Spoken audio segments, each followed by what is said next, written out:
alias Sinong Shirt Planet, GL Plaza. Iba-vlog ko po ngayong araw ang aming legal documents. Ito po ang aming barangay permit. Expired po siya at i-renew ni Mark sa November 11, 2024. Ito po ang aming mayor's permit. Updated po siya. Yung sanitary permit po namin is updated po siya. Dito rin po siya nakalagay. Ito po ang aming certificate of registration. Expired po siya at i-renew ni Mark sa November 11, 2024. Ito naman po ang aming DTI. Valid po siya hanggang 2026. Updated po siya. Ito naman po ang aming fire permit. Updated din po siya.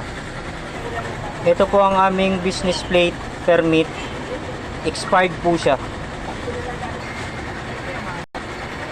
Ito naman po ang aming as for receipt. Updated po siya. May isa po kaming fire extinguisher at magi-expire pa po siya sa August 2025. Ang journal po namin ay may stamp at may 7 pages pa po siya. Series po ng sales invoice namin ay 301 to 1,200. Service invoice po namin in order 4651 to 4551. Series po ng work order namin in order 1014901 to 1013701. Series naman po ng order slip namin ay in order simula po 927551 to 927701. Series po ng SOF namin ay in order series number 140851 to 141000. Lahat po ng forms namin ay walang missing with IR number. Service invoice po namin na nagamit last month is 2 pad po siya.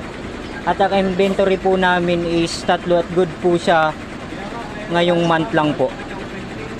Sa sales invoice naman po ay hindi po namin naubos yung isang pad last month. At may 19 po kami na inventory at good po siya until next year. Sa provisional receipt naman po na gamit namin last month is nakagamit po kami ng isa at may inventory pa po kaming isang piraso at good po siya until December. Yun lang po, maraming salamat, thank you.